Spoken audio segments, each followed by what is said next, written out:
Structural isomerism का definition सबको पता है इसमें, सेम मॉलिक्यूलर फार्मूला पर डिफरेंट स्ट्रक्चर। और डिफरेंट स्ट्रक्चर बोलने का मीनिंग कनेक्टिविटी ऑफ एटम्स और ग्रुप इज डिफरेंट। जो डिफिनेशन वहां पे था यहाँ भी सेम रहेगा। स्ट्रक्चरल आइसोमेरिज्म में भी अलग अलग इसमें पार्ट था, जिसमें ऑर्गेनिक कंपाउंड में पढ़े थे, ऑर्गेनिक केमिस्ट्री में कौन कौन सा पार्ट था स्ट्रक्चरल आइसोमेरिज्म में, तो मैं रिवाइज करा देता हूँ। Chain, position isomers, functional isomers, metamers and tautomers. वहां पे 5 पार्ट था स्ट्रक्चरल आइसोमेरिज्म का। यहाँ पर भी जो स्ट्रक्चरल आइसोमेरिज्म होगा कोऑर्डिनेशन कंपाउंड्स में, उसमें यहाँ 4 पार्ट रहता है। तो first one ionization isomerism. Ionization isomerism बहुत ही आसान सा है, देखते जाओगे ध्यान से तो ये याद ही हो जाएगा।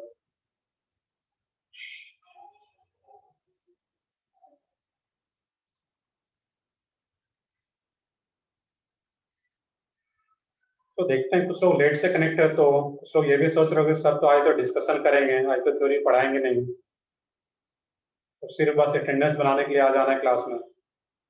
ऐसा नहीं है, डिस्कशन क्लास हो चाहे थ्योरी क्लास हो, ऐसा नहीं कि डिस्कशन ही होगा। तो जो भी लेक्चर उसको प्रॉपरली अटेंड करना है।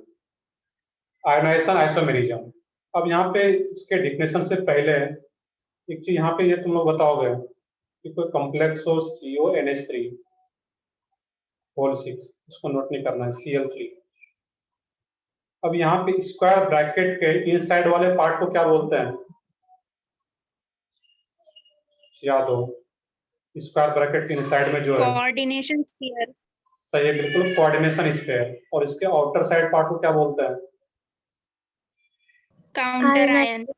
Counter ion. सही है, बिल्कुल, मैं ये जानना चाह रहा था, काउंटर आयन या फिर दूसरा क्या था, ionisation sphere.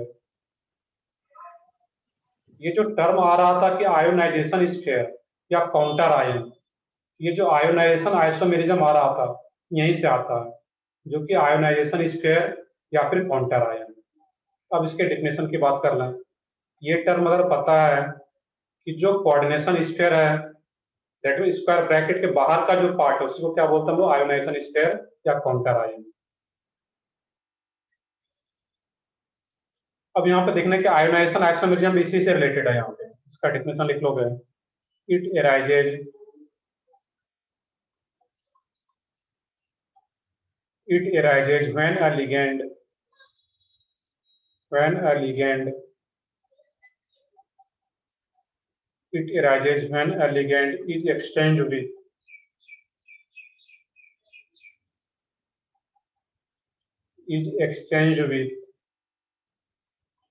it arises when a ligand is exchanged with the counter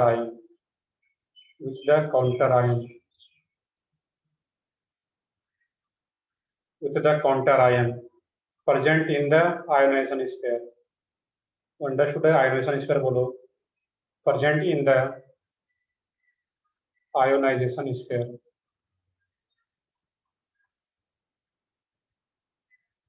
counter ion वैसे भी कहाँ पे प्रेजेंट होता है, आयोनाइजेशन स्फीयर में, उसी को आयोनाइजेशन स्फीयर भी नेम देते हैं हम लोग। अब इसके एग्जांपल की बात करें यहाँ पे हम लोग,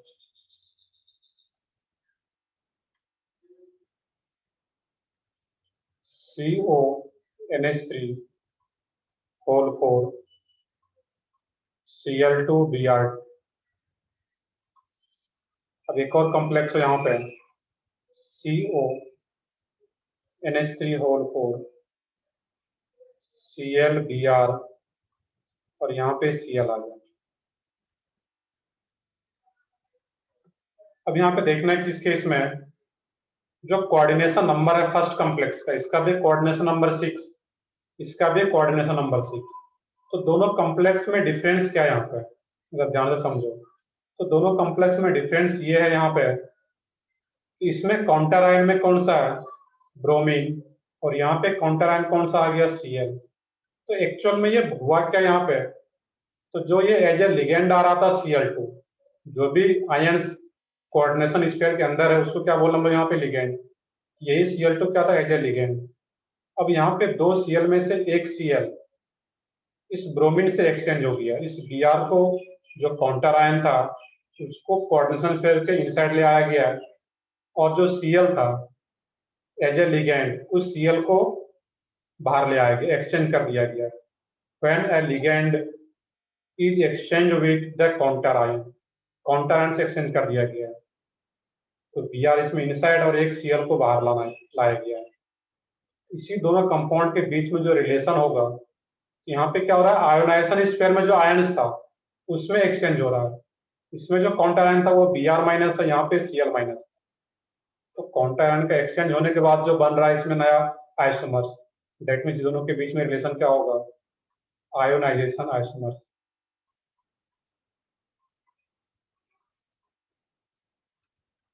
क्लियर है? और भी एग्जांपल देखते हैं यहाँ पे, तो सिंपल सा है। यहाँ पे जो कंपाउंड गिवन होगा उसमें पूछा जाएगा कि रिलेशन क्या है। यहाँ पे अगर काउंटर आयन एंड लिगेंड के बीच में एक्सचेंज हो रहा है तो क्या होगा, आयनाइजेशन आइसोमर्स।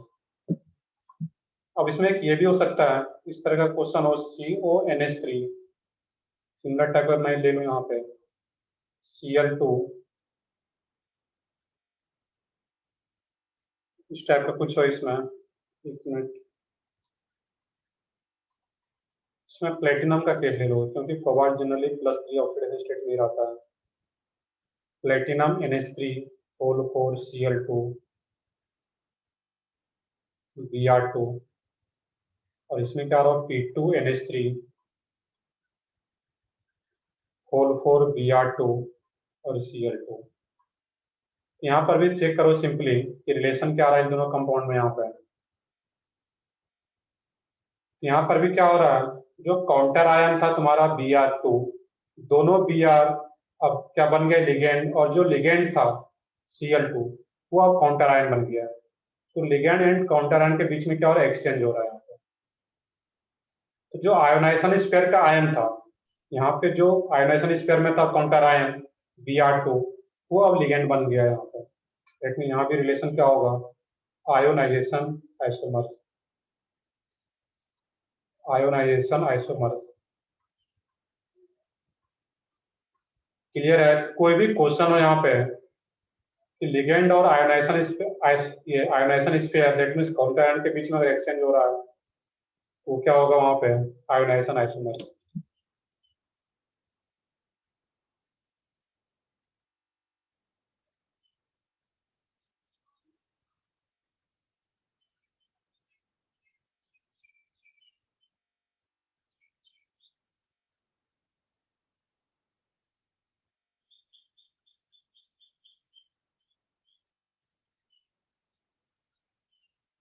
तो कोऑर्डिनेशन नंबर क्या आ रहा है, 6, इसमें भी 6 आ रहा है, तो वो चेंज नहीं हो रहा है यहाँ पर।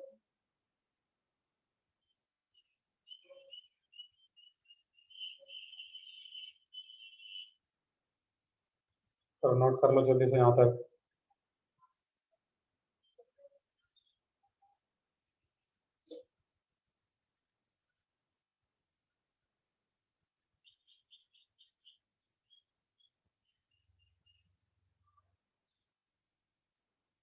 नेक्स्ट है इसमें, कर ले, नोट डाउन कर ले सब लोग यहाँ तक।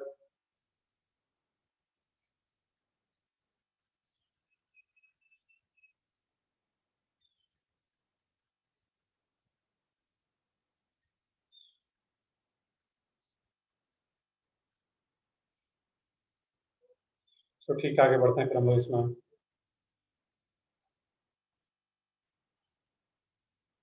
सेकेंड है इसमें,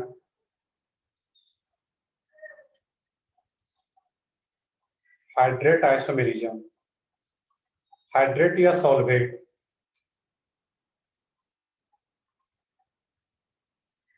हाइड्रेट या इसी को क्या बोलते हैं हम लोग, solvate isomerism.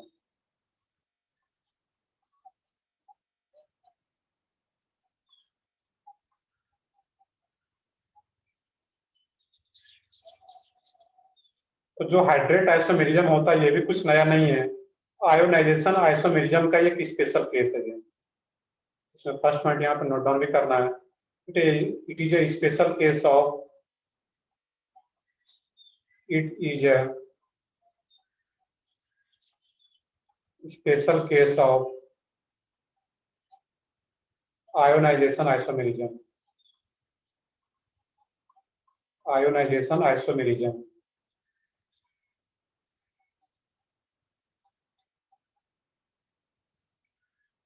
Second point, it arises due to,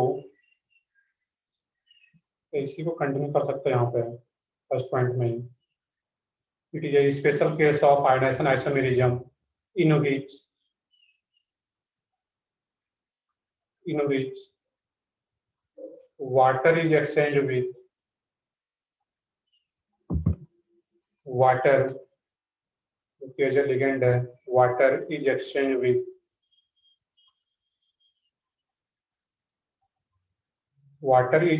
with counter ion, with the counter ion.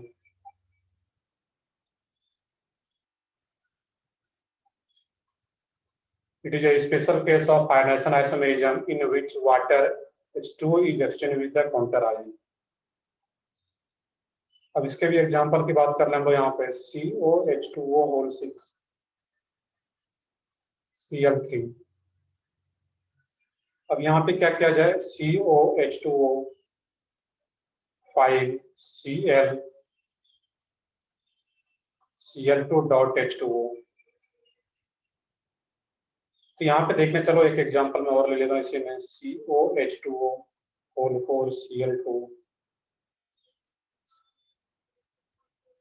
Cl dot twice H2O।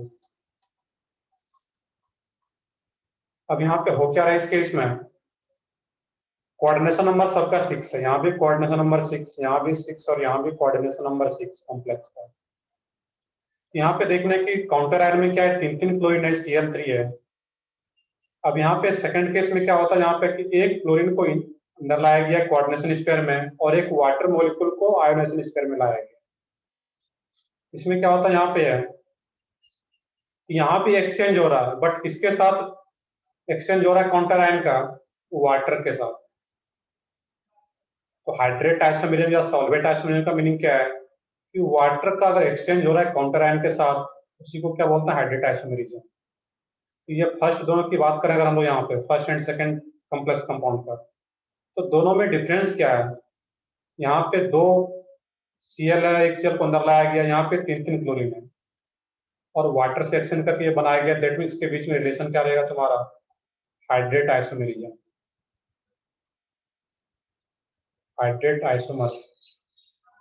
Even first and third की बात करें या सेकंड और थर्ड की, तो सेकंड और थर्ड में भी रिलेशन क्या है, इसमें काउंटर आयन जो होता है तुम्हारा Cl2, यहाँ पे एक Cl को और अंदर ले आया गया यहाँ पे एज ए लिगेंड और एक वाटर मॉलिक्यूल को बाहर कर दिया गया है। यहाँ पर वाटर और जो काउंटर आयन था उसके बीच में एक्सचेंज हो रहा है। दैट मीन्स इसके बीच में रिलेशन क्या होगा तुम्हारा, सॉल्वेट या hydrate isomerism, hydrate isomerism. And first and third भी दूसरे का क्या होगा, हाइड्रेट आइसोमेरिज्म।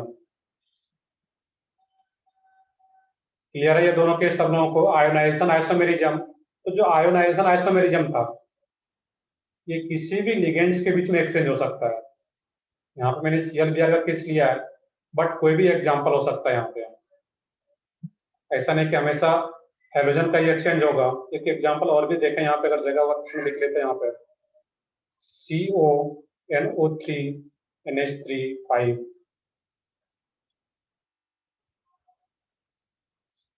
स्क्वायर ब्रैकेट और यहाँ पे SO4 सल्फेट आयन।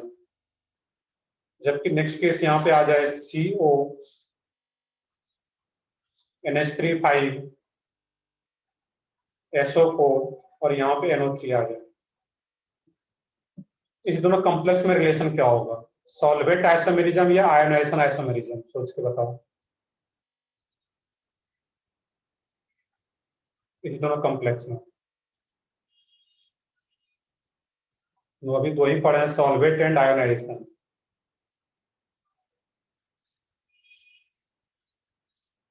सही है बिल्कुल, इसमें तो कुछ सोचना ही नहीं है। आयोनाइजेशन, क्योंकि यहाँ पे वाटर जब एक्सचेंज हो रहा हो काउंटर आयन के साथ तो वो फिर हाइड्रेट या सॉल्वेट। उसके अलावा जो भी लिगेंड एंड काउंटर आयन आपस में एक्सचेंज हो रहा है तो क्या आ जाएगा तुम्हारा, आयोनाइजेशन आइसोमेरिज्म।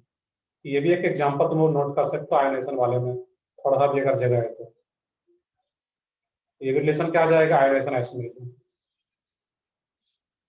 क्लियर कि यहाँ पे NO3 जो एज ए लिगेंड था और यहाँ पे ये काउंटर आयन, अब SO4 जो काउंटर आयन था वो अब एज ए लिगेंड बन गया और ये काउंटर आयन, इसके बीच में रिलेशन क्या होगा, आयोनाइजेशन आइसोमेरिज्म। तो कोई भी एग्जांपल हो इस तरीके से सोच सकते हो, इसको भी नोट डाउन कर लो पहले।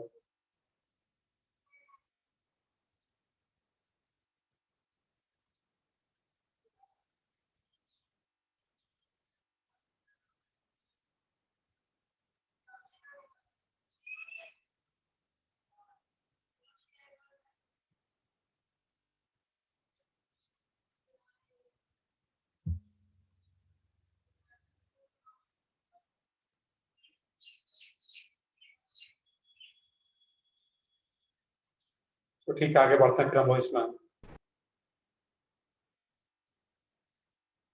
ये आ रहा था आयोनाइजेशन आइसोमेरिज्म और इसी का स्पेशल केस था हाइड्रेट आइसोमेरिज्म। इसमें क्या होता था, वाटर एज ए लिगेंड था और वो एक्सचेंज हो जाए काउंटर आयन से, दैट मींस वो क्या होगा, हाइड्रेट आइसोमेरिज्म। ये तीनों एक दूसरे का क्या होगा, हाइड्रेट आइसोमेरिज्म। नेक्स्ट है इसमें third one, linkage isomerism.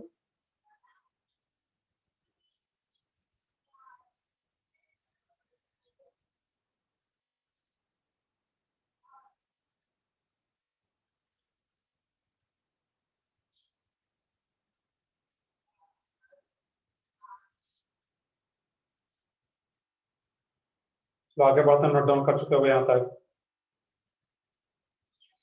Third one, linkage isomerism. और सबका नोट्स प्रॉपर होना चाहिए, मैंने पहले ही बताया था। ऐसा नहीं कुछ लोग स्क्रीनशॉट ले लिए बाद में लिख लेंगे, बाद में कुछ नहीं होता है। 30 सेकंड 1 मिनट मुझे ज़्यादा भी टाइम देना पड़े नोट करने के लिए, 2 मिनट, इतना भी टाइम हो, बट नोट सबका प्रॉपर होना चाहिए। क्योंकि हो सकता है कि ऑफलाइन लेक्चर ओपन हो, ऑफलाइन क्लास में सबका ऐसा चेक भी करूंगा नोट्स, क्योंकि जब प्रॉपर नोट्स रहेगा तभी तुम लोग उसको रिवाइज कर पाओगे जब बाद में। नेक्स्ट है इसमें लिंकेज आइसोमेरिज्म।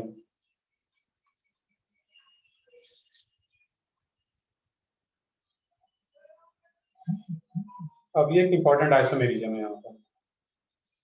अब देना कि लिंकेज आइसोमेरिज्म ये कब होता है किसी कोऑर्डिनेशन कंपाउंड्स में, इसमें भी नोट कर लोगे।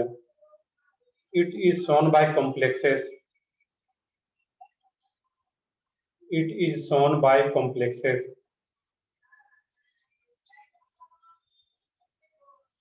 which have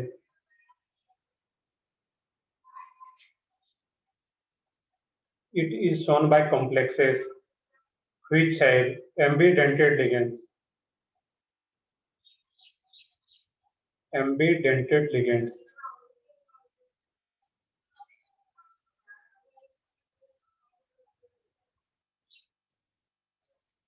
अब इसके एग्जांपल की बात करें तो यहाँ पे एक टर्म आ रहा है एम्बीडेंटेड लिगेंड्स। कुछ याद हम लोग क्लास में कर चुके हैं। ये एम्बीडेंटेड लिगेंड्स क्या होता है, कोई भी बताओ, या इसका एक दो एग्जांपल अगर याद हो तो वो भी बता दो। एम्बीडेंटेड लिगेंड्स क्या था,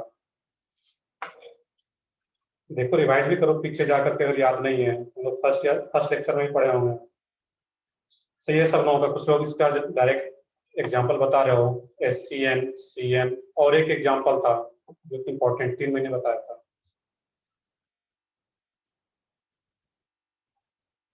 CN माइनस, या यही क्या हो जाता था, NC।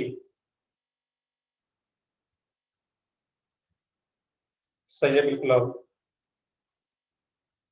से बोथ साइड इलेक्ट्रॉन डोनेट कर सकता है वहां पर।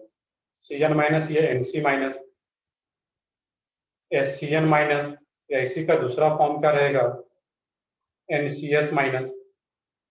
एक और क्या था उसमें, NO2, और इसी का दूसरा फॉर्म NO2 माइनस, और ये ONO माइनस।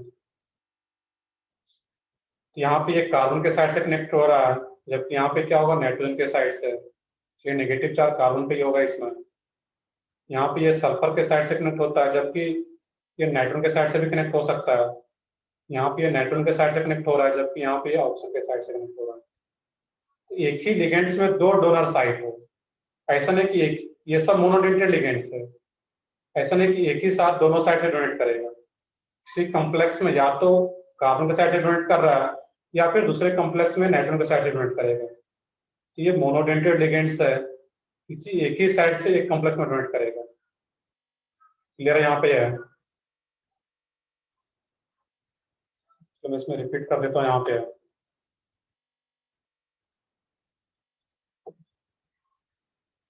तो एक क्वेश्चन यहाँ पे आ रहा था, तो इसको मैं आता हूँ कि सर हाइड्रेट आइसोमेरिज्म तो एक बार फिर से रिपीट करना है। चलो मैं कर देता हूँ, बाकी ध्यान से देखोगे इसमें कि वाटर जो आ रहा है, सिंपल सा है कि वाटर का एक्सचेंज जो एज ए लिगेंड आ रहा है वाटर, उसका एक्सचेंज काउंटर आयन के साथ कर देना। इसमें जो काउंटर आयन, कोऑर्डिनेशन नंबर 6 रखना, मैंने स्टार्टिंग में अंडरलाइन करके बताया, यहाँ भी कोऑर्डिनेशन नंबर 6, यहाँ भी 6, यहाँ भी 6। यहाँ पे हो क्या रहा था, इसका जो काउंटर आयन था, एक Cl को अंदर लाया गया और एक H2O को बाहर लाया गया। यहाँ पे एक नया कॉम्प्लेक्स बन गया है, और जो नया कॉम्प्लेक्स बना तो इसके बीच में रिलेशन क्या आ जाएगा, हाइड्रेट आइसोमेरिज्म। नेम से क्लियर है, हाइड्रेट या सॉल्वेट, दैट मीन्स वाटर का एक्सचेंज हो रहा है काउंटर आयन के साथ, और वाटर लिगेंड का एक्सचेंज हो रहा है काउंटर आयन के साथ, तो हाइड्रेट आइसोमेरिज्म। नहीं तो करना है। क्लियर अब यहाँ पे है? तो ठीक है, आगे देखते हैं हम लोग। तो लिंकेज आइसोमेरिज्म, तो लिंकेज आइसोमेरिज्म भी बहुत ही सिंपल सा है। It is shown by compounds which have embedded ligand, like Cn- present हो, SCN- हो, NCS- हो। तो जो भी अगर कॉम्प्लेक्स में एम्बेडेड लिगेंड्स प्रेजेंट है, दैट इज वहां पे लिंकेज आइसोमेरिज्म हो पाएगा। नेम से क्लियर है, लिंकेज, जो लिंक होगा वहां पे वो क्या होगा, अलग अलग साइड से। अगर कार्बन के साइड से, दूसरे कॉम्प्लेक्स में नाइट्रोजन के साइड से होगा। एग्जांपल कर लेते हैं यहाँ पे हम लोग इसका भी। CONH3 5 NO2 SO4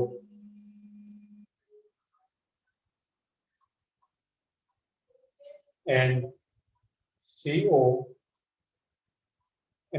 5 SO4, sorry ONO, और यहाँ पे क्या आ जाए, SO4 ही रहे। यहाँ पे सोचना है, यहाँ पे तो काउंटर ही है, जो एक्सचेंज हो रहा था पीछे आयोनाइजेशन एंड हाइड्रेट, हाइड्रेट तो होगा नहीं, वाटर नहीं है यहाँ पे। आयोनाइजेशन आइसोमेरिज्म भी नहीं होगा, क्योंकि जो काउंटर आयन यहाँ पे था वही एजेटी इधर भी है। इसमें चेंज क्या हो रहा है दोनों कॉम्प्लेक्स में, तो दोनों कॉम्प्लेक्स में जो चेंज है, एक में NO2 लिखा गया है, दैट मीन्स ये नाइट्रिटो N है, और इसमें ONO लिखा गया ब्रैकेट में, तो ब्रैकेट में रख लोगे ONO को। यहाँ पे ऑक्सीजन के साथ कनेक्टेड नाइट्रिटो O और ये नाइट्रिटो N। तो NO2 जो आ रहा है यहाँ पे, एक NO2 और एक ONO, यहाँ पे जो सेंट्रल मेटल के साथ इसका जो कनेक्टिविटी है, यहाँ पे नाइट्रोजन के साथ कनेक्टेड होगा सेंट्रल मेटल के साथ, और यहाँ पे ऑक्सीजन। तो लिंकिंग जो है उसका एटम का वो अलग आ गया, तो इसके बीच में जो रिलेशन होगा वो क्या आ जाता है इसमें, लिंकेज आइसोमेरिज्म। ये क्या आता है यहाँ पे, लिंकेज आइसोमेरिज्म। क्लियर है यहाँ पे सब लोगों को किस तरीके से सोचना था यहाँ पे? तो कोई भी एग्जांपल हो किस तरीके से सोच सकते हो।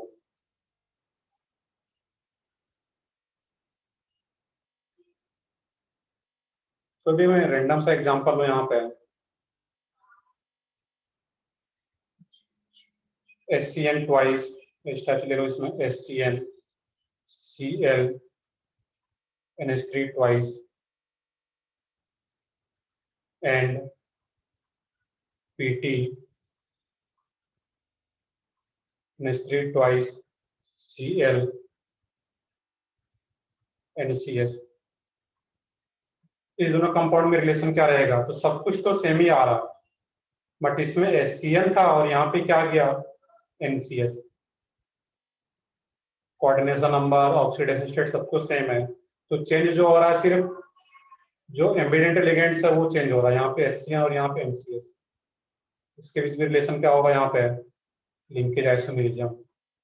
वैसा ही कुछ CN का केस रहेगा, उसमें भी एक केस में CN और दूसरे केस में NC है, तो लिंकेज आइसोमेरिज्म।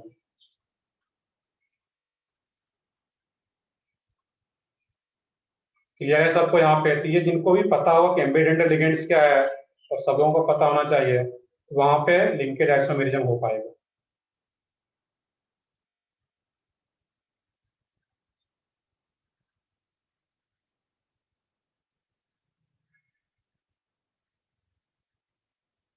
क्लियर है? यहाँ पे कोई डाउट हो तो उसी टाइम पूछोगे, क्योंकि आगे बढ़ने के बाद फिर पीछे आएंगे, बट हम लोग उसी टाइम जो भी लगता है कि कुछ डाउट हो तो तुरंत पूछोगे कि इसमें सर क्या होगा।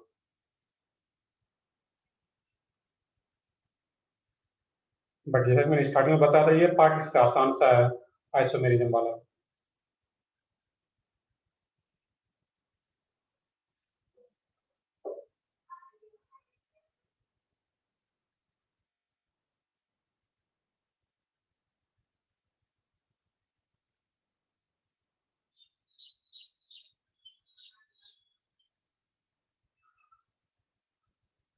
सिंपली यहाँ पे बोल सकते हो कि ये CN एंड C एक दूसरे का कॉम्प्लेक्स में प्रेजेंट है इस टाइप का, तो इसके बीच में रिलेशन क्या आ जाएगा?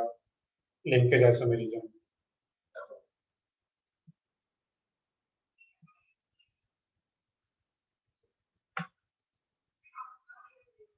पहले नोट डाउन कर लिया था सब लोग?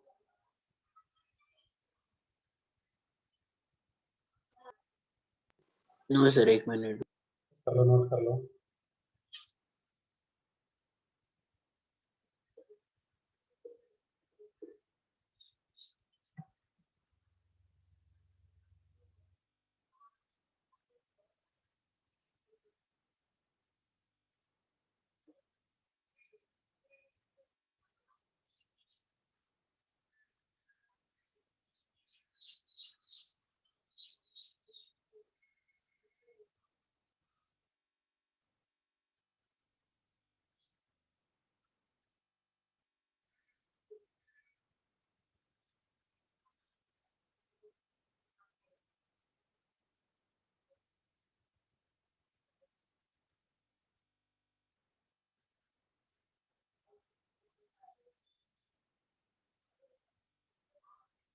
चलिए नोट डाउन कर लिया अब तो।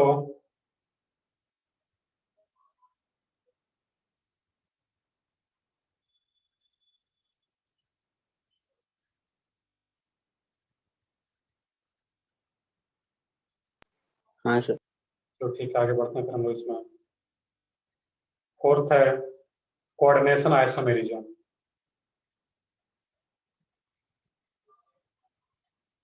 Coordination isomerism.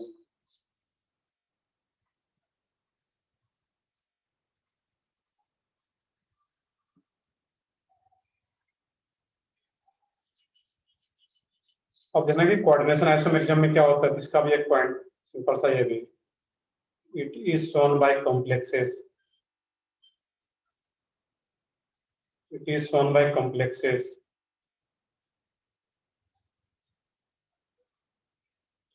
which have both cation and anion, which have both cation and anion as a complex ion. As a complex ion. Second point, it arises due to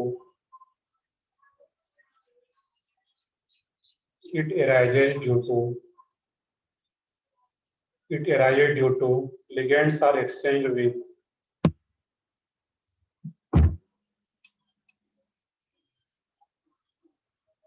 it arises when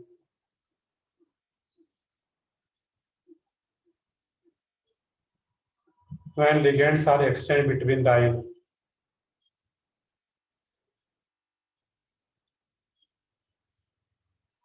Exchange between the ions.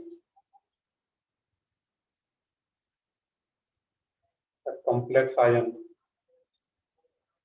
Last point क्या है? It arises when ligands are exchanged with between the complex ion. देखो मैं structure draw करता हूँ, वहां से clear होगा example जब वो देखेंगे यहाँ पे। CONH3 होल 6, और यहाँ पे आ इस टाइप का हम लोग एग्जाम्पल देखे थे नोमेनक्लेचर के टाइम में, CrCN होल 6। कुछ याद आ रहा है इसमें? आईपीएससी नेमिंग में पढ़े थे कि IUPAC naming of to coordination square complex. यहाँ पे दोनों कोऑर्डिनेशन स्क्वायर ही है, एक ये कंपाउंड है यहाँ पे। अब क्या हो, दूसरा कंपाउंड यहाँ पे ये हो COCN होल 6 और CrNH3 6, इस टाइप का कोई कॉम्प्लेक्स आ रहा है। यहाँ पे सोच के देखो यहाँ पे कि दोनों में चेंज क्या हो रहा है। It is one by complexes which है बोथ केटायन एंड एनायन। इसमें ये केटायन और ये एनायन आ रहा है यहाँ पे। उसके बीच में जो यहाँ पे जो लिगेंड्स प्रेजेंट है, यहाँ पे NH3 और यहाँ पे CN। जबकि दूसरे स्ट्रक्चर में क्या गिवन है, यहाँ पे कोबाल्ट के साथ अमोनिया आ रहा था, यहाँ पे कोबाल्ट के साथ जो सेंट्रल मेटल उसमें कौन कनेक्टेड आ रहा है, CN। यहाँ पे क्रोमियम के साथ CN था, यहाँ पे क्रोमियम के साथ NH3 आ गया। It arises when ligands are exchange between the complex ion. यहाँ पे लिगेंड्स का ही एक्सचेंज हो रहा है। इस कॉम्प्लेक्स का जो लिगेंड्स था, इस आयंस का जो कॉम्प्लेक्स आयन है, अब वो इसका लिगेंड्स बन जा रहा है यहाँ पे। दैट मीन्स ऐसा अगर कोई एग्जांपल्स हो तो उस दोनों कंपाउंड के बीच में रिलेशन क्या होगा, कोऑर्डिनेशन आइसोमेरिज्म। और भी एग्जांपल देखते हैं, कोऑर्डिनेशन आइसोमेरिज्म। यहाँ पे दोनों कॉम्प्लेक्स आयन के बीच में जो लिगेंड्स का एक्सचेंज हो रहा है उसको क्या बोल पाएंगे हम लोग, कोऑर्डिनेशन आइसोमेरिज्म। नेक्स्ट एग्जांपल है इसमें CONH3 whole 6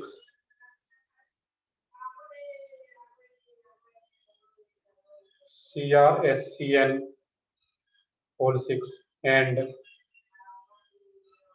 CONH3 whole 4 SCN twice,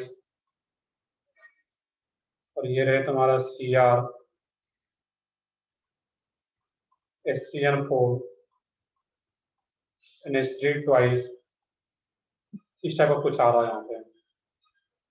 ये बेसिकली एक ही कॉम्प्लेक्स है, ऐसा नहीं कि दो कॉम्प्लेक्स आ रहा है। ये दो कोऑर्डिनेशन स्क्वायर का कॉम्प्लेक्स, ये बोल सकते हैं हम लोग यहाँ पे। और यहाँ भी क्या आ रहा है, एक ही कॉम्प्लेक्स है दो कोऑर्डिनेशन स्क्वायर का, एक ये कोऑर्डिनेशन स्क्वायर और एक ये। अब दोनों में देखना है कि यहाँ पे चेंज क्या हो रहा है। तो CONH3 6 कोऑर्डिनेशन नंबर 6 यहाँ पे, कोऑर्डिनेशन नंबर 6 यहाँ पे। इसमें भी क्या हो रहा है, कोऑर्डिनेशन नंबर 6 और यहाँ भी कोऑर्डिनेशन नंबर 6।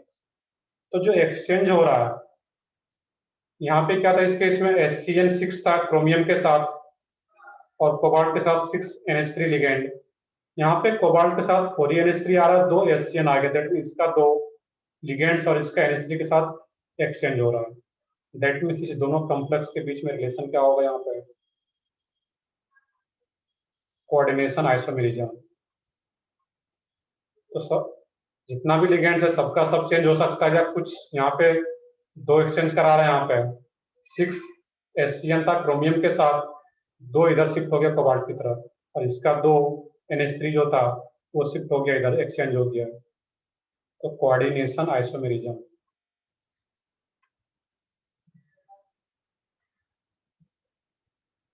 क्लियर है सब लोगों को यहाँ तक? तो बहुत ही आसान सा पार्ट है ये।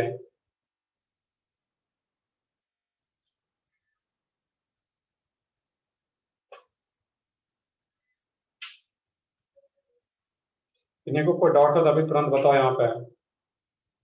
जब भी तुम्हें क्वेश्चन क्या पूछा जाए, दो कॉम्प्लेक्स गिवन रहेगा, उसमें पूछा जाएगा रिलेशन क्या है दोनों कंपाउंड के बीच में।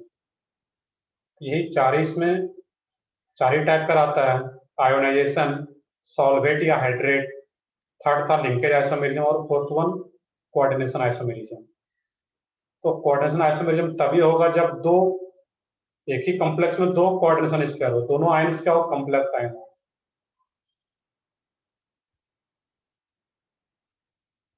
यहाँ तक भी प्रॉपरली नोट डाउन कर लो, फिर आगे देखते हैं हम लोग।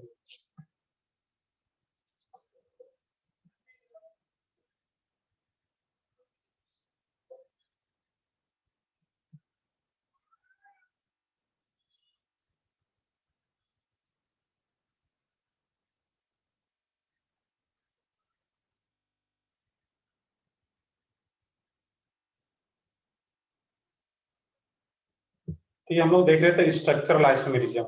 नेक्स्ट जो है इसमें स्टीरियो आइसोमेरिज्म। अब वहां का जो स्टीरियो आइसोमेरिज्म था थोड़ा सा टफ पार्ट था वहां पे, ऑर्गेनिक कंपाउंड्स में। यहाँ पे आसान था। और स्टीरियो आइसोमेरिज्म में मेनली क्या रहेगा, ज्योमेट्रिकल एंड ऑप्टिकल।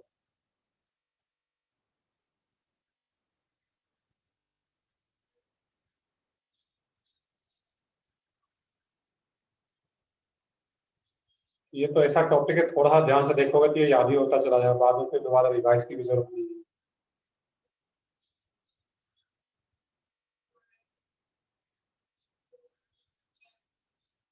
कर ले, नोट डाउन कर ले सब लोग यहाँ तक।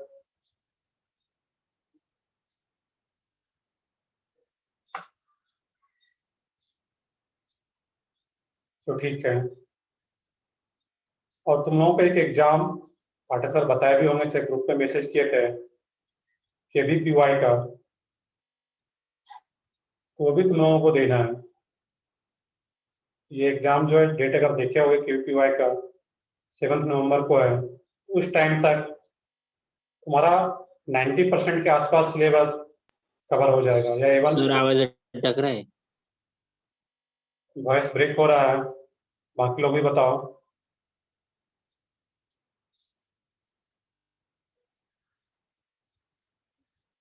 तो ठीक है, अभी तो प्रॉपर आ रहा है या अभी भी अटक रहा है वॉइस?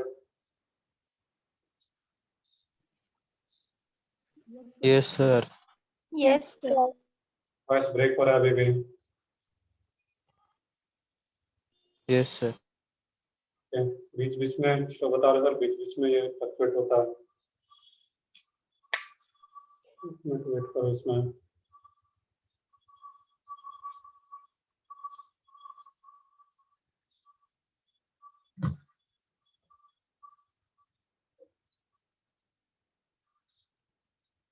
चलो अभी क्लियर है।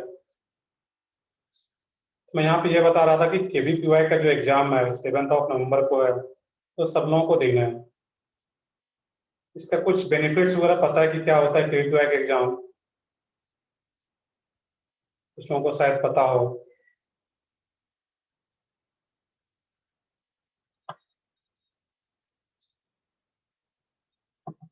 तो ये जो केवीपीवाई का एग्जाम है, ये कोई वेटेज नहीं। तुम्हारा जो 11th में शायद तुम लोग दिए थे एग्जाम केवीपीवाई का, कोई भी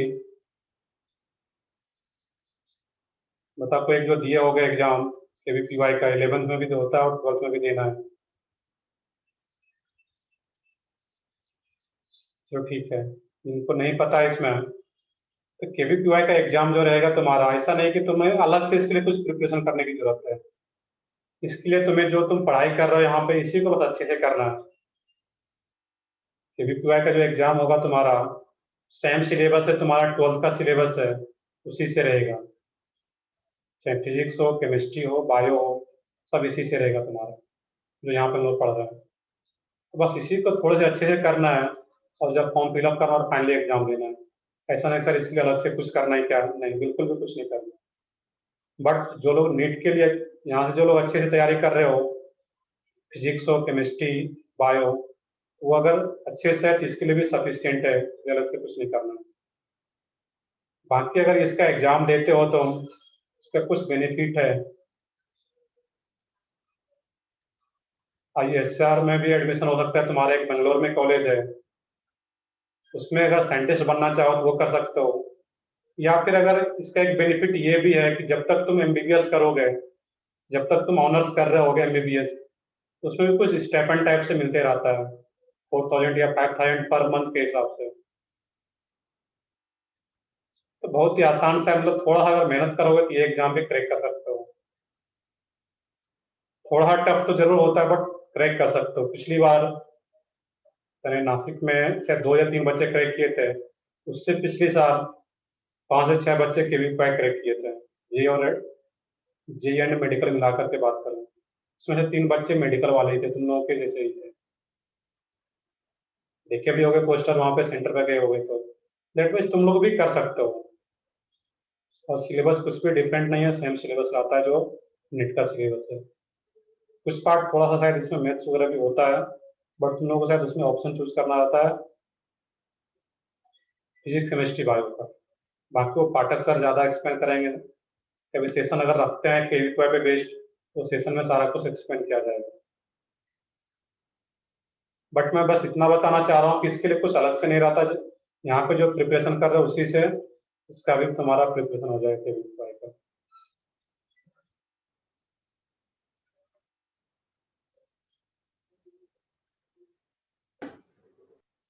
चलो ठीक है, आगे बढ़ते हैं फिर हम लोग यहाँ पे। नेक्स्ट है इसमें हिस्ट्री आइसोमेरिज्म।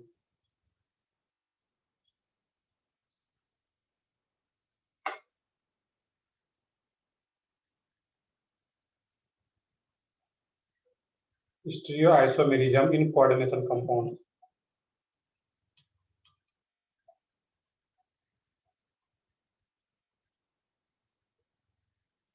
अब कुछ लोग हिस्ट्री आइसोमेरिज्म का डिफिनेशन पहले ही बता रहे थे। इसका डिफिनेशन क्या होगा? Compounds having same molecular formula, same structure but different spatial arrangement या स्पेशियल ओरिएंटेशन। अब देखोगे छोटे छोटे डिफिनेशन अगर याद रखते हो, इसका बेनिफिट कहाँ पे मिलेगा तुम्हें? अगर KVQI क्रैक करते हो, फर्स्ट 2 स्टेज में होता है, स्टेज 1 स्टेज 2। स्टेज 1 तुम्हारा क्या रहेगा? रिटर्न। और स्टेज 2 में फिर तुम्हारा इंटरव्यू होगा। इंटरव्यू में छोटे छोटे डिफिनेशन पूछे जाते हैं वहाँ पे, तो ये सब थोड़ा सा ध्यान रखोगे तो फिर वहाँ पे इंटरव्यू वगैरह भी क्रैक कर पाओगे। खैर वो तो आगे की बात है, पहले तो स्टेज 1 जो रिटर्न होता है उसको क्लियर करना है। और वो भी ऑब्जेक्टिव ही रहता है, ऐसा नहीं कि उसमें कुछ अलग रहता है। सेम पेपर एक यहाँ पे ऑब्जेक्टिव का एग्जाम देते हो, वैसा ही वहाँ पर भी। चलो ठीक है, हम लोग देखते हैं history isomerism in coordination compound. तो सबसे पहले बात करते हैं हम लोग ज्योमेट्रिकल आइसोमेरिज्म का। फर्स्ट है इसमें ज्योमेट्रिकल।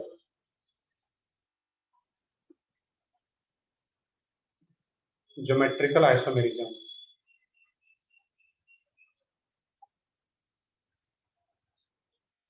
तो सबसे पहले जो हम लोग ज्योमेट्रिकल आइसोमेरिज्म देखें वो कोऑर्डिनेशन नंबर 4 के लिए।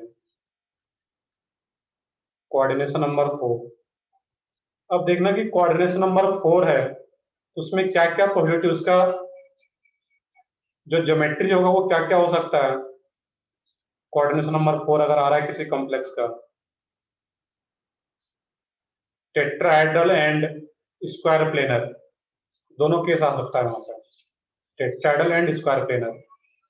तो पहला जो केस लेते हैं हम लोग कोऑर्डिनेशन नंबर 4 का, कि टेट्राहेड्रल का केस हो।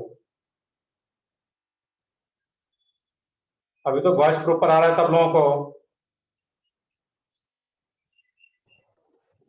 Yes sir. चलो Yes, ठीक, sir.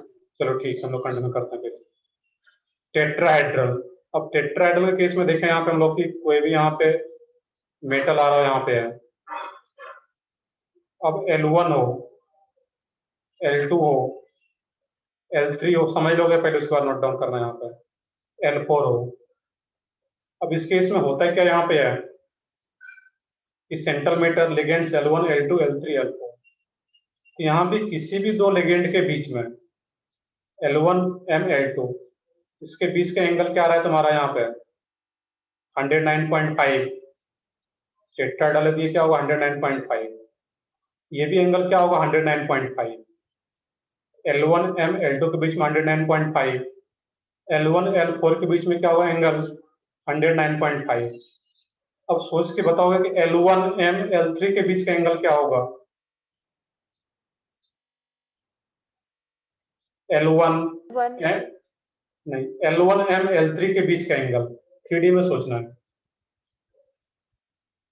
नहीं, ये तो गलत कर रहा है, यहाँ पे है।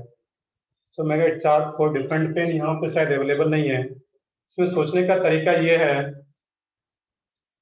कि कोई भी यहाँ पे नहीं, 90 भी नहीं होगा वो।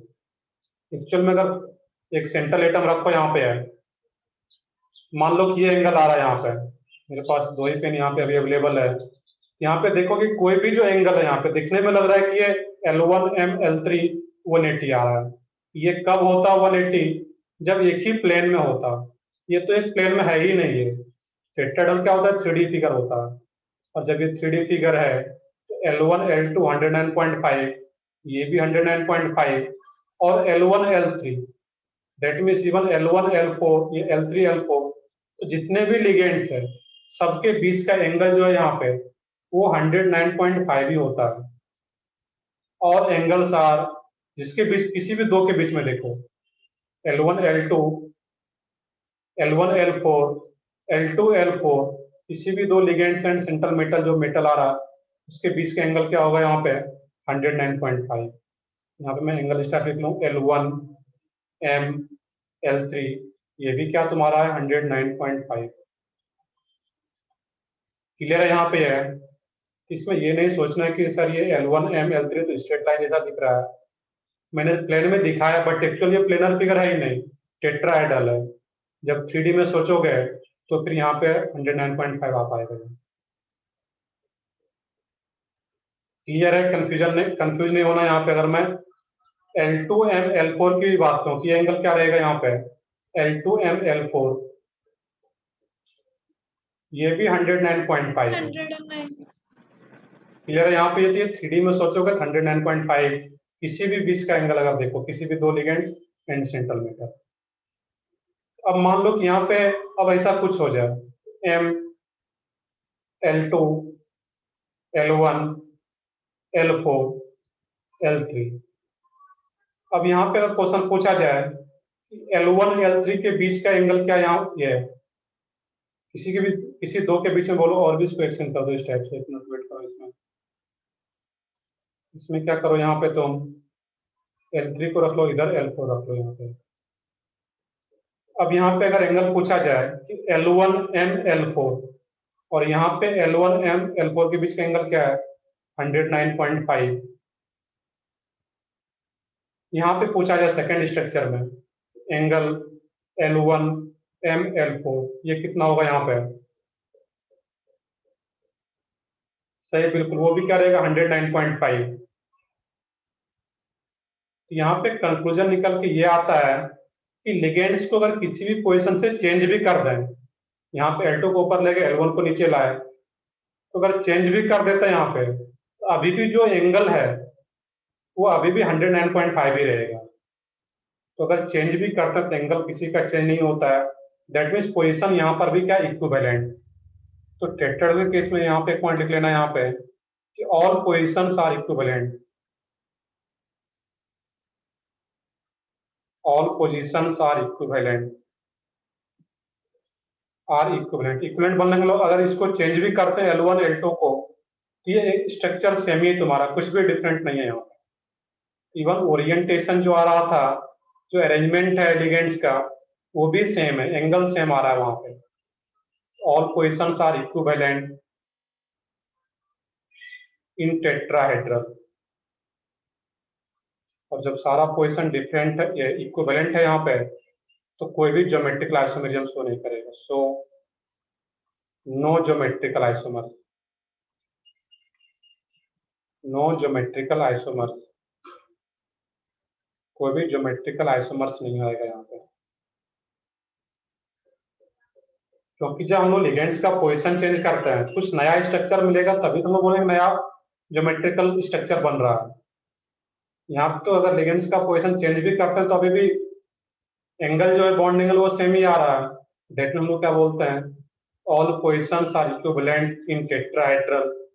दैट मीन्स कोई भी ज्योमेट्रिकल आइसोमेरिज्म शो नहीं करेगा, नो ज्योमेट्रिकल आइसोमेरिज्म। या ऐसे भी सकते हो so does not show geometrical isomerism. ज्यादा अच्छा इसमें लैंग्वेज आ रहा है अच्छा लिख सकते हो so does not show geometrical isomerism.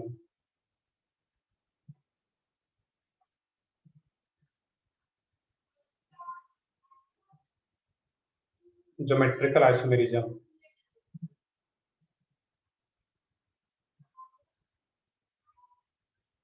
Clear है यहाँ तक सब लोगों को। ये एक इंपॉर्टेंट पॉइंट था तो इसको याद रखना था कि टेट्राहेड्रल के केस में कोई भी ज्योमेट्रिकल आइसोमेरिज्म नहीं हो पाता।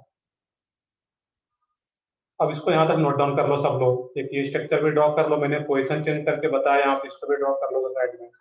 और ये दो इंपॉर्टेंट पॉइंट यहाँ पे।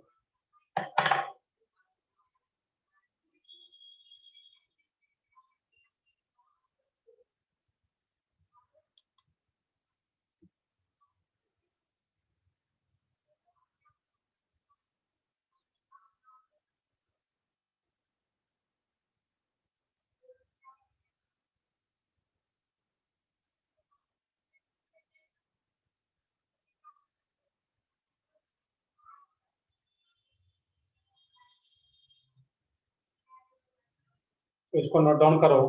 अब देखना कि coordination number 4 that means tetrahedral का केस हो, तो ज्योमेट्रिकल आइसोमेरिज्म तो नहीं हो रहा है, तो ऑप्टिकल आइसोमेरिज्म की भी बात कर लें अगर यहाँ पे।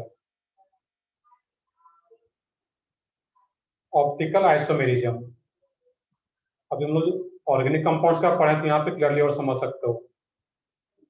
ऑप्टिकल आइसोमेरिज्म, यहाँ पे हम लोग ऑप्टिकल आइसोमेरिज्म की बात करें।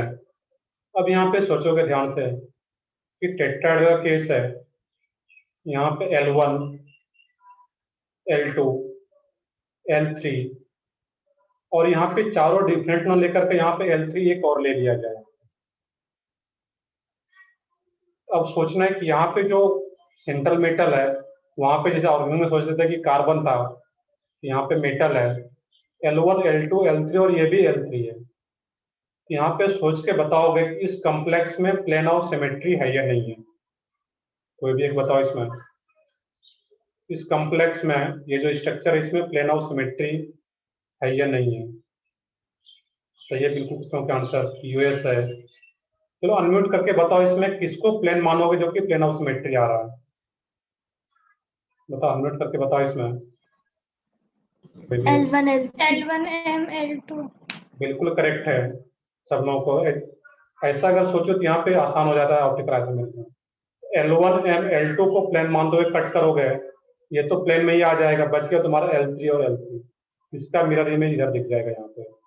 और जब प्लेन ऑफ सिमेट्री आ गया तो फिर ये क्या होगा, यहाँ पे ऑप्टिकल आइसोमेरिज्म शो नहीं कर पाएगा ये, क्योंकि वो ऑप्टिकली इनएक्टिव हो जाता है, ऑप्टिकली एक्टिव नहीं हो पाएगा। क्लियर है? यहाँ पे अगर चारों सेम हो जाए, L1 ये भी L1 होता, ये भी L1, तो चारों लिगेंड्स अगर सेम नेचर का होगा तब तो प्लेन ऑफ सिमेट्री होगा ही होगा, और प्लेन ऑफ सिमेट्री आगे that means optical inactive, optical isomerism नहीं हो पाएगा। अगर दो डिफरेंट होता, दो सेम टाइप का होता वहां पर, लेकिन यहाँ पे दो डिफरेंट है और ये दोनों सेम टाइप का, तो यहाँ पर भी क्या होगा, इसमें भी प्लेन ऑफ सिमेट्री आ जा रहा है, तो ये भी नहीं होगा। बट एक कंडीशन है जिसमें कि वो ऑप्टिकल एक्टिव हो सकता है, जब चारों लिगेंड्स क्या हो वहां पे डिफरेंट हो, ML1, L2, L3, L4। और ज्योमेट्रिकल का जो केस पिछला देख रहे थे, जब चारों को डिफरेंट भी कर रहे थे तब भी शो नहीं कर रहा था, तो जब चारों सेम हो जाए तब तो करेगा ही नहीं। तो ऑप्टिकल आइसोमेरिज्म पे फोकस करते हैं यहाँ पे कि जब चारों डिफरेंट हो गया यहाँ पे है, अब प्लेन ऑफ सिमेट्री होगा या नहीं होगा, यस या नो, लास्ट वाले स्ट्रक्चर में। अब ये L1, L2, L3, L4 no. सही है। अब इसमें कोई भी प्लेन ऑफ सिमेट्री नहीं होगा, और जब प्लेन ऑफ सिमेट्री नहीं है और सेंटर ऑफ सिमेट्री तो होगा ही नहीं, क्योंकि हर एक के बीच का एंगल क्या 109.5, और सेंटर ऑफ सिमेट्री होने के लिए क्या चाहिए, अपोजिट एंड पे आइडेंटिकल ग्रुप चाहिए, जो कि यहाँ पे पॉसिबल ही नहीं है। तो POS और COS दोनों प्रेजेंट नहीं है, तो फिर ये ऑप्टिकल एक्टिव हो पाएगा यहाँ पे। क्लियर है? यहाँ पे है।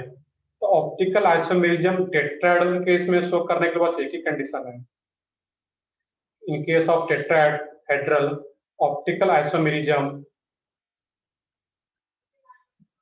मैं शॉर्ट में लिख देता हूँ, OI shows only if all ligands are different. If all ligands are different. If all ligands are different. Clear है? इस पॉइंट को नीचे बस नोट कर लोगे कि टेट्राहेड्रल केस में ऑप्टिकल आइसोमेरिज्म तभी शो करेगा जब सेंट्रल मेटल से कनेक्टेड सारे लिगेंड्स क्या हो, डिफरेंट हो। एक भी सेम हो गया तो क्यों शो नहीं करेगा, लेकिन यहाँ पे मैंने दो को, इस दोनों को सेम रख लिया, इसमें क्या आ जाएगा, तुम्हारा POS आ जाएगा, जिसके चलते ये ऑप्टिकली एक्टिव नहीं हो पाएगा। क्लियर है ये लास्ट पॉइंट भी?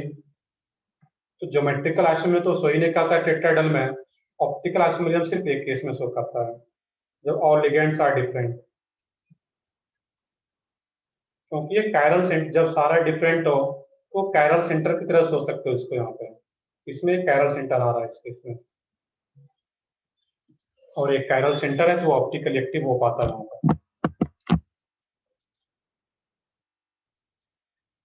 तो यहाँ तक नोट डाउन करो, फिर अच्छे से फिर आगे देखते हैं हम लोग।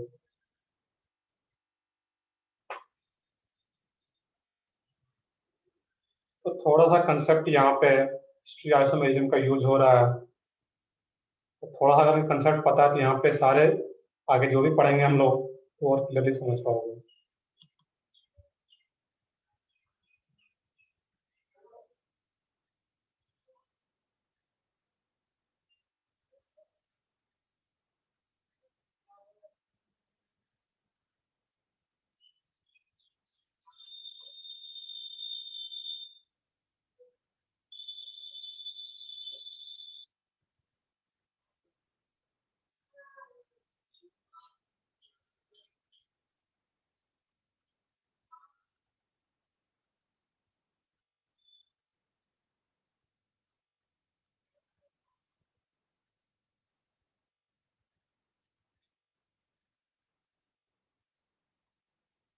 ये ज्योमेट्रिकल का अलग से नोट कर लेते, इसके नीचे फिर ऑप्टिकल स्टेप सोचते हैं।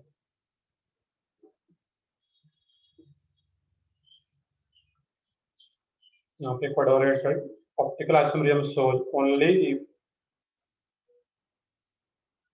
only if all ligands are different। और जो ऑप्टिकल आइसोमेरिज्म शो करेगा इसका एक फॉर्म और आएगा, एक ही कैरल सेंटर है, ये ऑप्टिकल एक्टिव होगा, ऑप्टिकल एक्टिव होगा तो एक ये फॉर्म होगा और एक इसका मिरर इमेज भी आएगा।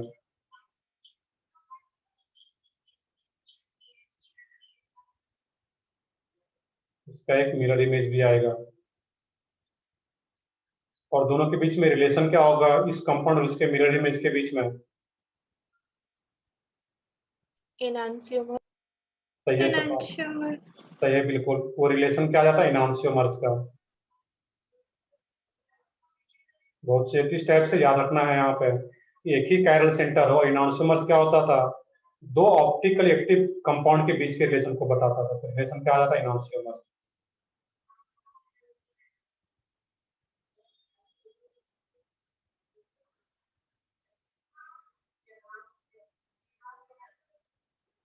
चलिए यहाँ तक नोट डाउन कर लिए सब लोग।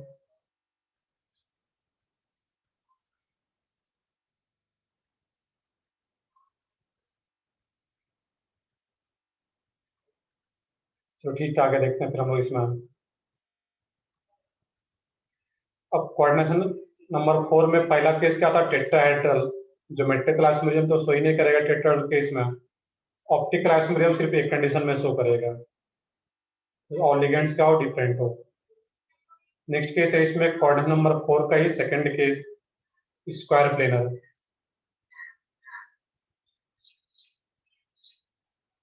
स्क्वायर प्लेनर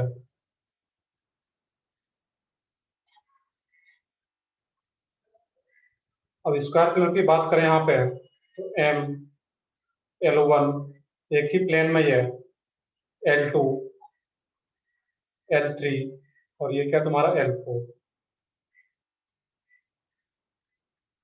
अब सेम भी हो सकता है, डिफरेंट होगा, वो क्या होगा वो देखेंगे आगे हम लोग यहाँ पे।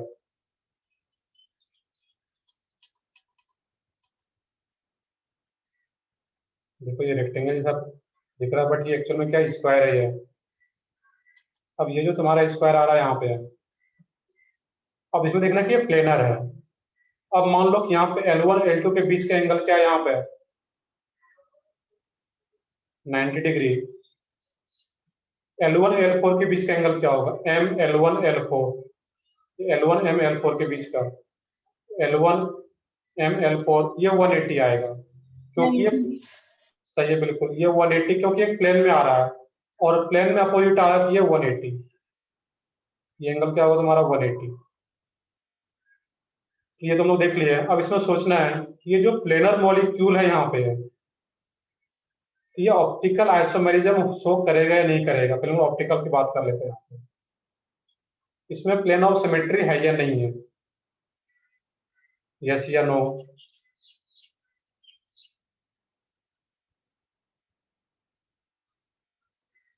बताओ सब लोग, बताओ, कुछ लोग बता रहे हो इसमें इसमें प्लेन ऑफ सिमेट्री होगा या नहीं होगा।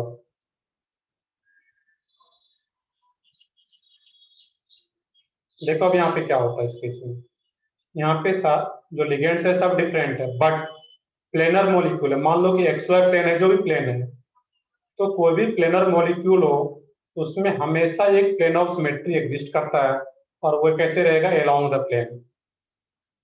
प्लेनर मॉलिक्यूल ऑलवेज है प्लेन ऑफ सिमेट्री। ये पॉइंट में लिख रखे हैं, जहाँ पे POS और COS पढ़े थे उसका तीसरा या चौथे एग्जाम्पल के बाद जाकर के देखोगे ऑर्गेनिक केमिस्ट्री में। प्लेनर मॉलिक्यूल ऑलवेज है प्लेन ऑफ सिमेट्री। किस टाइप का प्लेन ऑफ सिमेट्री होगा, अलोंग द प्लेन, प्लेन के अलोंग ही कट करेंगे उसमें। ये सारा एटम एक ही प्लेन में प्रेजेंट है, और उस प्लेन के अलोंग ही कट कर देंगे, इसमें हमेशा प्लेन ऑफ सिमेट्री प्रेजेंट होता है। और जब हमेशा प्लेन ऑफ सिमेट्री होगा प्रेजेंट, ये क्या होगा, ऑप्टिकली इनएक्टिव। और जब ऑप्टिकली इनएक्टिव हो गया प्लेन ऑफ सिमेट्री प्रेजेंट होने के कारण, दैट मीन्स कोई भी ऑप्टिकल आइसोमेरिज्म शो नहीं करता, so does not show optical isomerism, does not show optical isomerism. Optical isomerism.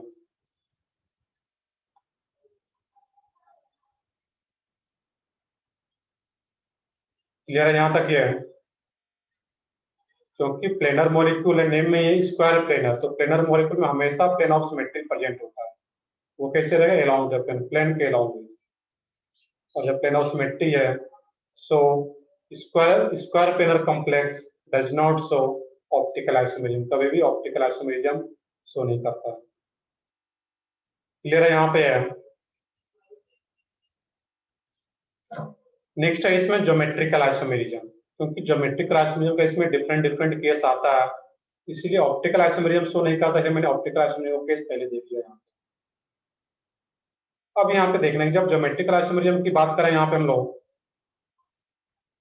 इसको डिटेल में देखना है। यहाँ पे geometrical isomerism in square planar complex.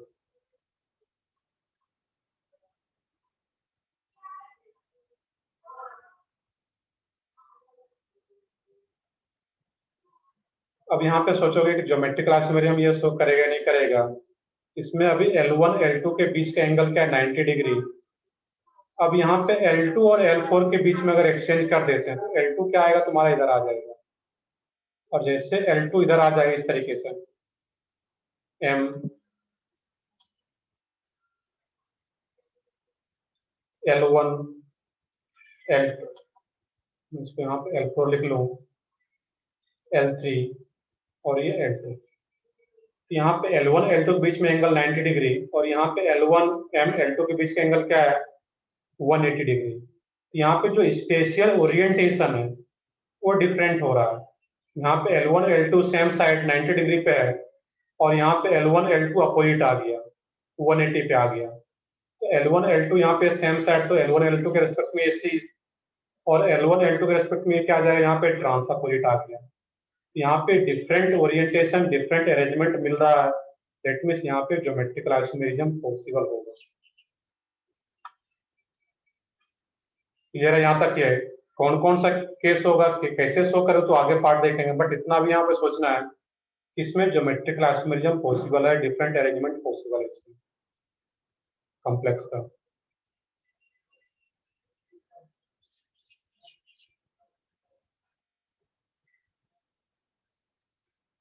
चलो इसको हम स्टार्ट करने से पहले कुछ टर्मिनोलॉजी होता है उसको समझते हैं यहाँ पे,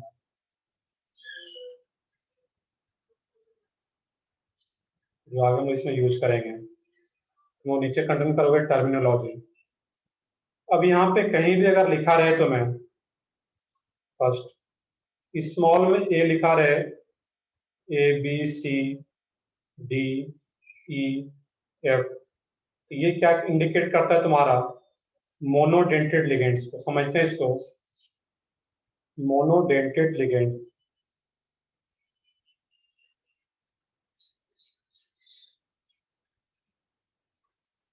तो कहीं भी ABCD कॉम्प्लेक्स में लिखा रहे हैं वो क्या रहेगा, मोनोडेंटेड लिगेंड। अब इसको अगर हम लोग एग्जांपल से देखें, मान लो कि कोई कॉम्प्लेक्स हो, MO सेंट्रल मेटल और MA6 लिखा रहा है, इस टाइप का कोई कॉम्प्लेक्स हो, जो कि आगे हम लोग यूज करेंगे इसको पाने के लिए। MA6 या कोऑर्डिनेट नंबर 4 आ रहा है, यहाँ पे 4 ही लिख लो। MA4 लिखने का मतलब क्या है, ये क्या है हमारा मोनोडेंटेड लिगेंड। यहाँ पे कोऑर्डिनेशन नंबर कितना है इस कॉम्प्लेक्स में, बताओ सब लोग बताओ। यहाँ पे 4. सही है बिल्कुल, कोऑर्डिनेट नंबर क्या रहेगा 4। तो यहाँ पे A4 लिखने का मतलब है कि जो भी मोनोडेंटेड लिगेंड है वो सेम टाइप का प्रेजेंट है। या फिर कोई एग्जांपल इस टाइप का लिखा रहे MA2BC, इस टाइप का लिखा रहे यहाँ पे तुम्हारा। इस टाइप का लिखने का मतलब क्या है कि M क्या है सेंट्रल मेटल, A क्या है लिगेंड्स, B भी लिगेंड्स और C भी लिगेंड्स है, बट दो लिगेंड्स सेम टाइप का यहाँ पे। A2 लिखने का मतलब क्या है, वो सेम टाइप का लिगेंड्स है। B डिफरेंट लिगेंड्स है और C क्या हुआ डिफरेंट लिगेंड्स है। इसका मतलब क्या हो जाता है, यहाँ पे मान लो कि तुम्हारा कुछ आ जाए PT NH3 ट्वाइस Cl और ये Br। तो आगे हम लोग इसका यूज करने वाले, तो इसका मीनिंग मैं बस एक्सप्लेन कर दे रहा हूँ कि MA2BC कहीं लिखा हुआ इस टाइप का, तो इसका मीनिंग क्या होगा, A2 दैट में जो मोनोडेंटेड लिगेंड्स है वो सेम टाइप का होगा, Cl डिफरेंट है, Br डिफरेंट है। क्लियर है यहाँ तक सब लोगों को। स्मॉल में ABCDEF लिखा रहे, वो क्या इंडिकेट करता है, मोनोडेंटेड लिगेंड्स को। A4 लिखा गया दैट मीन सेम टाइप का 4 लिगेंड्स आ रहा है यहाँ पे है, लाइक Cl4 Br4 इस टाइप का। और A2BC का मतलब क्या है कि दो सेम टाइप का बाकी दो डिफरेंट है।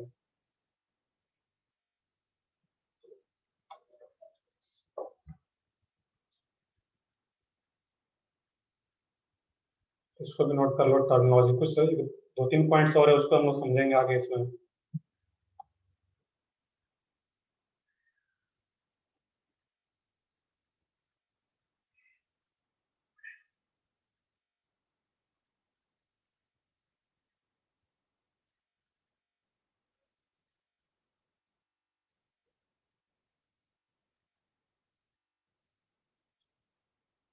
बस इसको समझ लोगे, आगे हम लोग ज्यादा कुछ नहीं पढ़ा, बस ये 2-3 पॉइंट्स और है।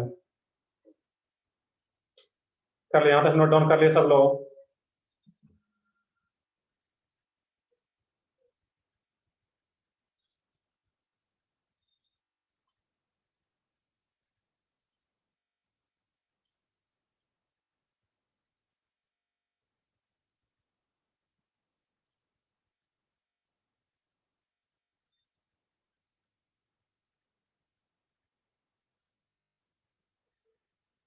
तो बताओ सब लोग, बताओ कर ले नोट डाउन यहाँ तक।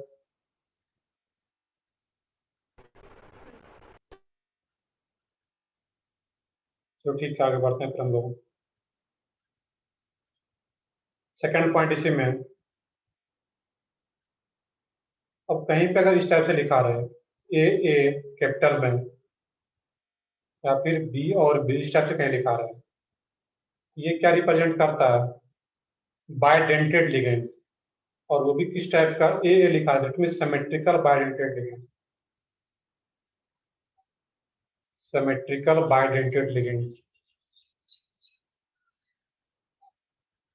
Symmetrical bidentate ligand.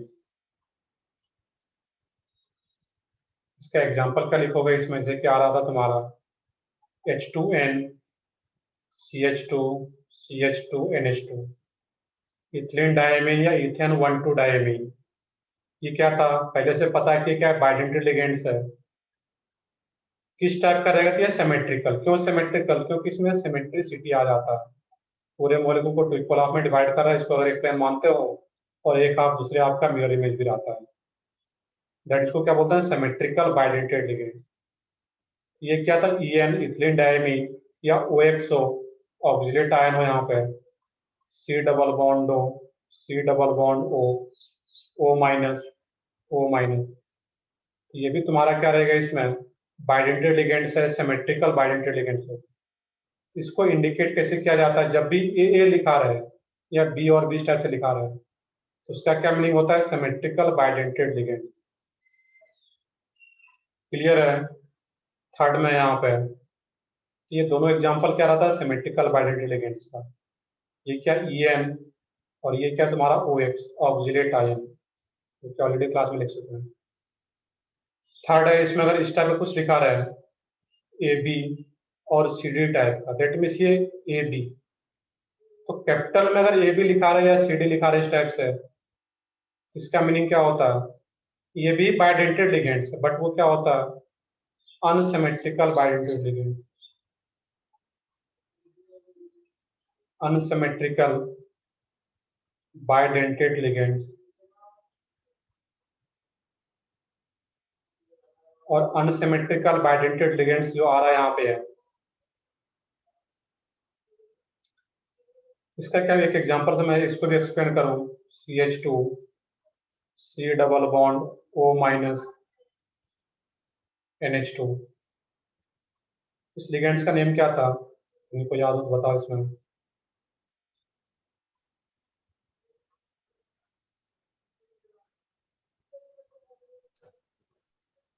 बताओ एनीवन। ग्लाइसिनेट। ग्लाइसिनेट आयन, बिल्कुल सही है, सही है। तो वो क्या था GLY शॉर्ट में, या फिर प्रॉपर नेम बताओ तो वो क्या था ग्लाइसिनेट। ये चीजें तुम्हें याद होना चाहिए इसमें। अब देखो इसमें भी सिमेट्रिसिटी आ रहा था यहाँ पे, बट इसमें सिमेट्रिसिटी कहीं नहीं आता है तुम्हारा, इधर NH2 इधर कोई दूसरा NH2 है ही नहीं, तो सिमेट्रिसिटी नहीं आ रहा है, इसको क्या बोलते हैं अनसिमेट्रिकल बाइडेंटेड लिगेंड। और इसको रिप्रेजेंट कैसे किया जाता है AB, तो कैपिटल में AB लिखा है that means unsymmetrical bidentate ligand, और A लिखा रहा है दैट मीन्स ये bidentate ligand but symmetrical. Clear, तो मैं एक एग्जांपल बस ले लेता हूँ यहाँ पे, जो कि आगे हम लोग नेक्स्ट क्लास में इसका यूज करेंगे। MAA ट्वाइस, और ये B2 लिखा रहा है इस टाइप से। यहाँ पे सोच के बताना है कि इसमें इस कॉम्प्लेक्स का कोऑर्डिनेशन नंबर क्या आ रहा है यहाँ पे, सोचो। 6. सही है, बिल्कुल। कोऑर्डिनेशन नंबर क्या आ जाता है 6, क्योंकि AA that means bidentate ligands, और 2 आ रहा है दैट मीन्स 2 into 2 4, और 2 यहाँ से, तो कोऑर्डिनेशन नंबर क्या आ जाता है 6।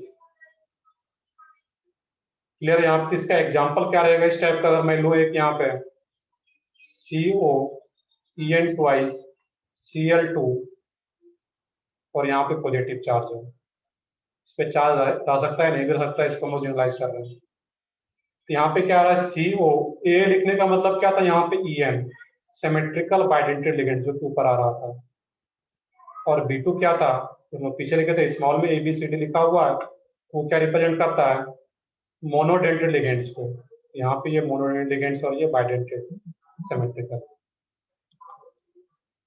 क्लियर है यहाँ तक सब लोगों को, जो टर्मिनोलॉजी लोग यूज कर रहे हैं, स्मॉल में ABCD लिखने का मतलब क्या, और ये AA और AB स्टार लिखने का मतलब क्या है, तो यहाँ तक नोट डाउन करो, हम लोग नेक्स्ट क्लास में इसको कंटिन्यू करेंगे।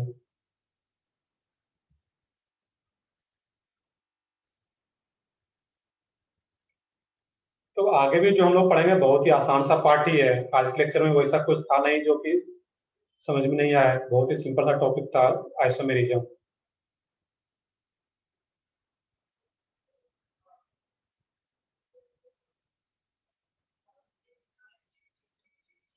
तो कुछ डाउट हो आज के लेक्चर में किन्हीं को तो बता सकते हो, अभी सारा कुछ बोर्ड पे ही है।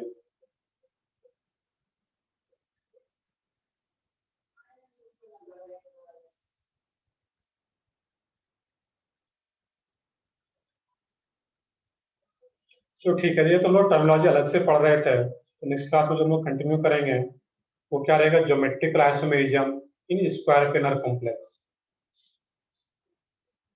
अब उसी में अलग अलग केस रहेगा, देखिए MA4 है, ये GI शो करेगा नहीं करेगा ज्योमेट्रिकल आइसोमेरिज्म।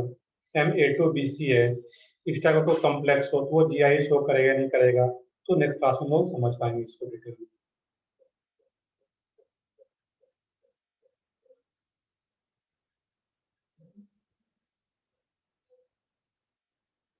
चलो ठीक है, फिर मैं अभी सेशन एंड करता हूँ, बट अगले क्लास में जो हम लोग ये चीजें पढ़े हैं इसको एक बार रिवाइज करो, कर देना 10 मिनट लास्ट के।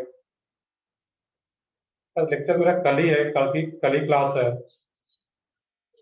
तो कल वो 2 सेक्शन डिस्कस कर लेंगे, बीबीटी और सीएफटी वाला, उसके बाद इसको कंटिन्यू करेंगे। तो ठीक है, मैं सेशन एंड कर रहा हूँ अभी।